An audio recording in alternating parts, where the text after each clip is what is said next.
Hey everyone, Glecko back with yet another video. In this video I wanted to ask, what would happen if acnologia became a dragon god in fairy tale? So as we know, by the end of the fairy tale anime, the original run, that is not Fairy Tale 100 Years Quest, acnologia would be pushed into a time womb, but he actually absorbed the time womb. Now, I believe this is due to his arcane dragon abilities.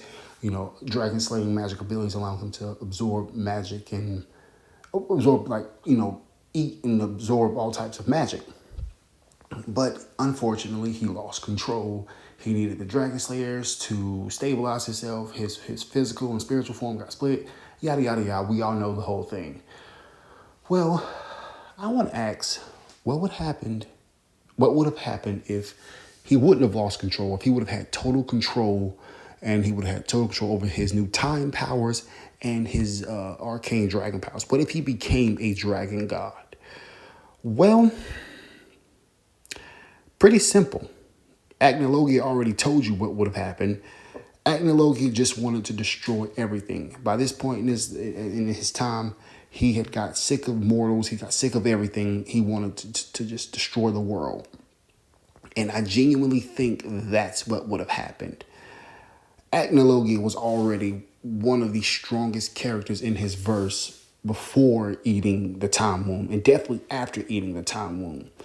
But we see from Fairy Tale 100 Years Quest that dragons and humans can grow exponentially stronger over time. For example, Alderaan, the wood dragon god, was actually recuperating and healing from a battle he had with Acnologia. Acnologia didn't need to heal or nothing like that. And if Alderaan could become a dragon god with his power, I'm sure Acnologia could. Acnologia also lost in a crazy and BS type way, so we're not gonna count him losing. I think Acnologia, he was stronger than all of the Spriggan 12 combined after eating the time womb. Now, Fairy Tale Power Scale, I haven't watched the original anime in a while. I haven't read the manga.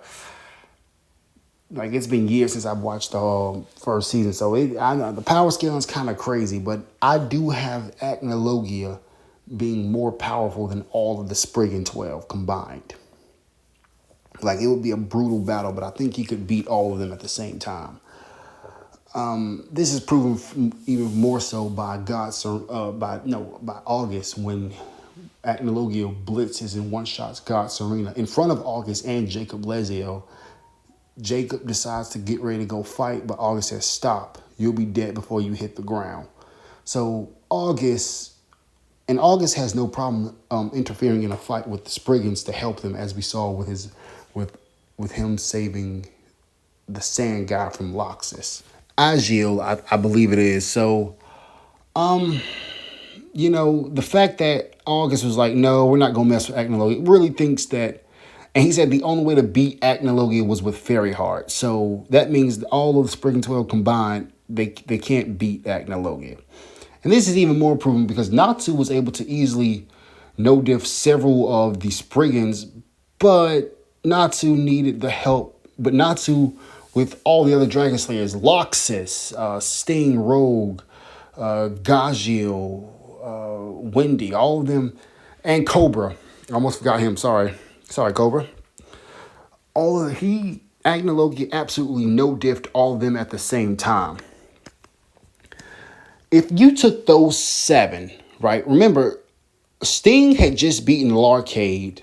Natsu had beaten Zeref, with Fairy Heart, might I add you.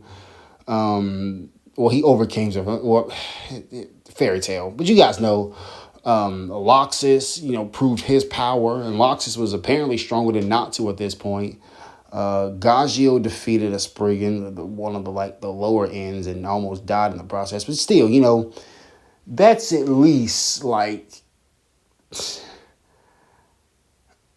if you put the Spriggan 12 against those 7 Dragon Slayers, I think the Spriggan 12 come out of it.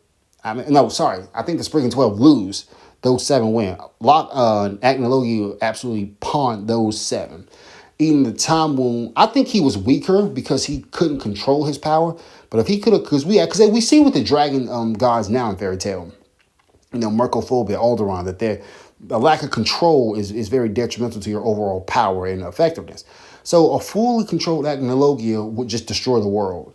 I know I kind of rambled on a bit, but I wanted to get a good picture for acnologia's power, right? I wanted to really submit what I thought of him. Acnologia, after eating the time womb, would destroy the world.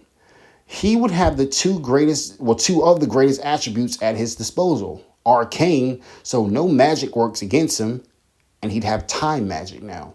None of the dragon gods would be able to compete with him at that point. I think Acnologia would just go around. He'd either just destroy all of Ishgard or just destroy the world entirely. Like he'd destroy Ishgard, then move on to another world. Eventually, he would come across the dragon gods, and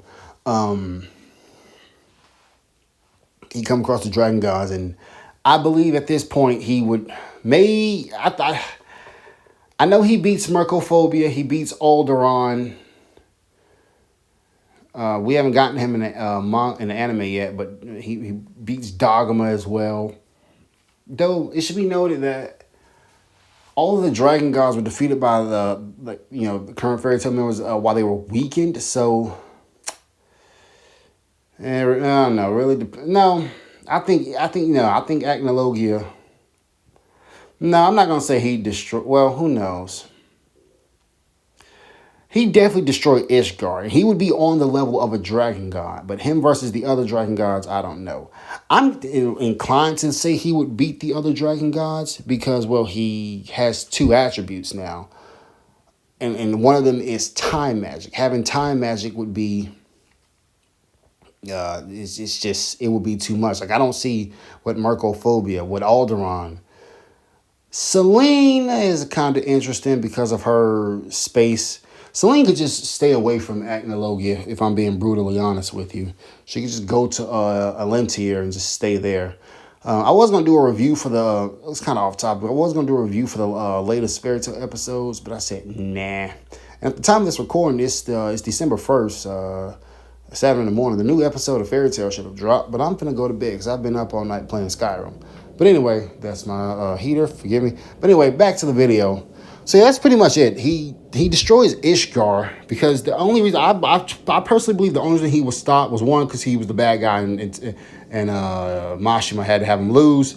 But two, we can go in the universe and say, well, his body was split. He's already proved that he could fight dragon gods before the story, because his battle with Alderaan happened before the fairy tale story. And he's only gotten stronger. This was confirmed by Urza as his magic power had grown. So he's only gotten stronger just as well. So if he became a dragon god, he would destroy Ishgard, if not the entire world. That's the only thing I see going. That was his goal. He wanted utter annihilation. Wait, that might have been Zareth. And either way, Acnologia wanted destruction as well. So that's kind of how I see going. It's really unfortunate what happened to him, because you can tell that Mashima had to nerf him because he never used time magic in his fight. So that's why I lend credence to the fact that because his body and soul were split, he couldn't do it. Oh wait, no, I don't think he got time magic. I gotta rewatch because I don't remember it. I know he gained the immense magical energy. He got a big boost in energy, which was crazy how he lost that. All the Dragon Slayers kind of fused their powers together in friendship type moment. But I don't know if he actually had the attribute of time. I'm thinking he does, but anyway. Well, yeah, because he was able to warp. Well, no, because he was able to teleport all the Dragon Slayers to his time womb. So it's fairy tale. Anyway, I'm rambling too much. I need to go to bed. This is Glecko. Thank you guys so much for watching. Hope you enjoyed the video. I'll see you back next time. Thanks for watching.